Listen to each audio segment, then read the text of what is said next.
What's up, YouTube? Welcome to Coddiwomple Overland. Today we're going to be talking to Kelly about his power wagon.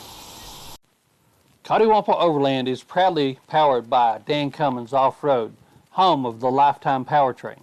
Also in part by Overland Vehicle Systems, Faster Flate, and trail-rated coffee. Over the past little bit, we've had more and more questions and interest about Kelly's power wagon. On this episode, we're going to give you the details on his 2017 Ram power wagon and what he's done to make it fit his needs. The power wagons come from the factory truly trail ready. You get the 6.4 liter Hemi engine, automatic transmission. It comes factory with a worn M12000 winch, electric sway bar disconnects, front and rear E-lockers, Bilstein shocks, factory skid plates. It even comes with an additional joint in the radius arms that other 2500 and 3500 Rams don't have. This allows for additional flex. One other thing that it comes with is oversized rear axle shafts. Very few upgrades you've made so far has been tires. I know that right now you're sitting on 37s, yeah, and that's not what comes stock on these. No, yeah, stock is a 33-inch tire, which is one of the biggest complaints in the community. They just look ridiculous. They're like little girl tires. Especially for as big as the wheel wells are. And these do come 2.5 inches taller than your standard 2500 due to the springs. Okay.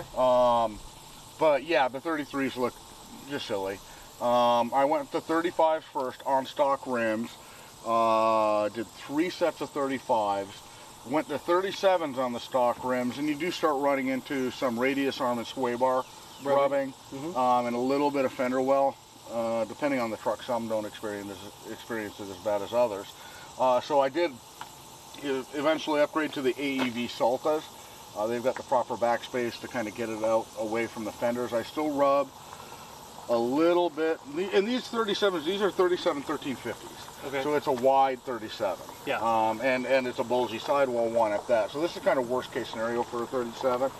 And yeah, I'll bump a little bit, but it doesn't hurt anything. So the AEV wheels give you the proper offset to even run the 13.5s. Correct. Now I know AEV has a lot of other stuff that's available for this truck as well. They do. Yeah, they've got a number of products. They've had their Prospector and Prospector XL lines, which are based off of the Ram trucks. So they've got a pretty extensive inroads into that market, and then they've got quite a few accessories for the power wagon. Well, one of them I find really interesting is they have a cut-out fender flare, which actually removes fender, which is one of the easiest ways to be able to run 40s on these trucks. Is that something you're looking to do in the future?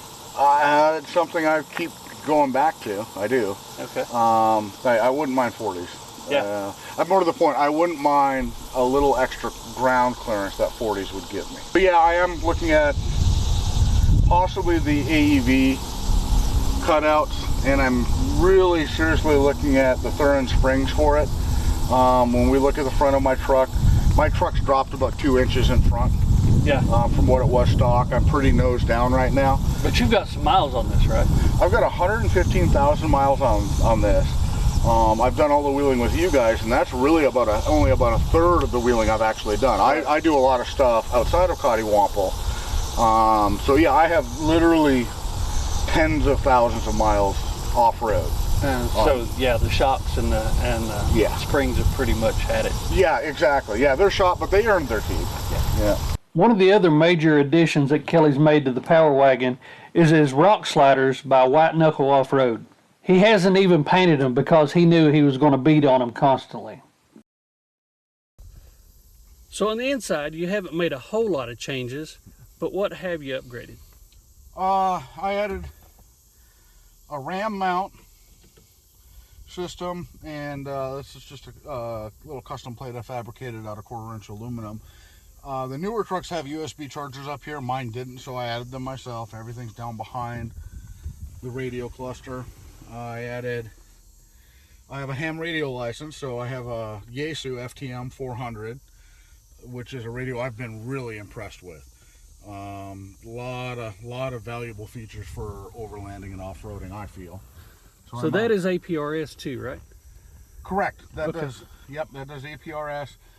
It's a full digital radio, so you can do a lot of the digital modes with a lot of the features that come with that. So what's the key to, or what's the advantage of having APRS on your ham radio? APRS is a position reporting system. So even without cell service, like we use cell phones sometimes to kind of keep track of where each other are, APRS can do it radio to radio also. So you don't have to be in cell coverage area to be able to, know where each other are. And then the Yaesus actually have some features beyond that to be able to do some group monitoring things. Okay, so that's definitely, the ham radio with the APRS is definitely an upgrade over FRS or GMRS or even MERS. Oh, absolutely. Because you add to just the communication ability, the ability to do some mapping and some positioning. And you can also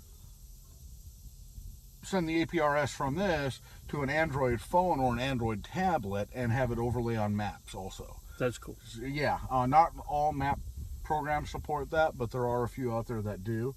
And again, like I say, if more of us get Yaesu radios, I think that's something we can really explore, the usefulness. And you can also send text messages through APRS, radio to radio, and there, with a little bit of work, there's services you can use to be able to send text messages from an APRS radio to people's cell phones, and then the other way. All right, very cool. So you can tell the dash is a little dirty. Yeah. Actually, the rest of it is a little dirty. This is what, when you live for 3 weeks in the desert or in the mountains, Kelly's truck ends up looking like. Exactly. This has been home for 3 weeks, so yeah, it's trashed. You use them for refrigeration or cooling for your food? Yeah, this trip I've been using a set power combination refrigerator freezer, and initially thought I had some problems with it. It kept giving me some error codes, right? And it would stop cooling. Well, come to figure out, had I read the manual and just thought about it, this vents on 3 sides. Exhaust on this side, there's intake vents on here, and then on the far side. I had 80% of that blocked with crap, just with things I had shoved in there. Yeah. And my backpack, my rain gear, it was not the refrigerator's fault at all. I mean, I was not being kind to it. I didn't give it any air.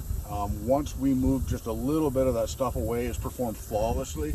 We've been over 100 degrees and it's worked just without a problem. Awesome. So yeah, it's been really good. All right, we'll leave a link to that refrigerator in the description down below. Again, this is the back of Kelly's truck after 3 weeks. Sleeping mat still inflated. Yep. Yeah. It's kind of tough to inflate that at altitude, right? It is. At 10,000 feet, it's more work than I cared for. So, especially when we're camping in a different place every night, we're tearing down camp, I wasn't deflating my pad. I would just take it out of the tent, fold it in half, and shove it in the back of the truck. Usually, like I say, when I'm doing longer, I actually deflate it and roll it up and put it in the back with the rest of the camping equipment. But it is nice to be able to have the room to do that. Yeah. Another nice thing, it's a Ram 25-3500 thing. This platform, this is factory. Oh wow. Yeah, I mean that is part of, you flip the seats up, that folds down and makes a full platform. Folds down, makes a full platform across the entire back. And again, like I say, I didn't do that. That came with it. All right. And then it's also got the cubbies underneath, which on this side is a couple of Sawyer mini filters, some paracord, duct tape, small zip ties. The big zip ties are back here. And the other side is my medical stuff, which is not as extensive as yours, but more extensive probably than the average medical. The average stuff. Basic first aid kit. Yeah, it's a pretty extensive. And you're trained as a EMR, wilderness EMR. Yeah, wilderness first responder. Or wilderness, Yeah. Okay. So, all right, very good. Now in the back, you carry just your standard recovery equipment, axes, mattock, shovel. Yeah, in the very back here, yeah, I have a high lift jack, one of the extra tall high lift jacks. I have a mattock. I have a full size shovel.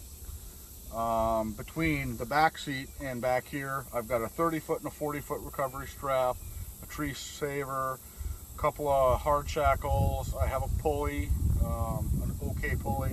I'd like a better one, but the one I've had has worked so far. A gas chainsaw for this trip. I don't take that every trip. I do have a decent Corona handsaw under the seat that really does surprisingly well. I do like the electric chainsaws after seeing you use yours. That's absolutely a viable option. I mean, they work really well, and they're a lot more convenient to keep around than a gas saw. Yeah. Gas is my problem. I actually buy the pre-mixed fuel cans just for the leaking and vapor, but the oil is a pain in the butt. I put any oil on that saw, I cannot stop it from leaking on a long trip, and I end up with bar and chain oil in the bed of my truck, and that's annoying. Kelly, thanks again for showing us around your awesome Power Wagon. This thing is crazy, and there's going to be a lot of videos coming up real soon about how he was able to take on Colorado and take on Utah and just completely go through it with ease. Lockhart Canyon is no joke, and you made it look easy in this Power Wagon. Well, thank you, Bill, and I really appreciate you guys having me along on this trip. It's been an amazing 3 weeks. We've seen just some beautiful sights, some great trails, and just overall had a great time. Thanks for having me. Yeah. If you have any comments or questions about the Power Wagon platform, leave them in the comments below. If I can't answer them, I'm sure that Kelly's going to be checking in from time to time, and he'll be happy to answer those. Thanks again for watching Coddiwomple Overland. Remember, like, share, and subscribe. And until next time, we'll see you.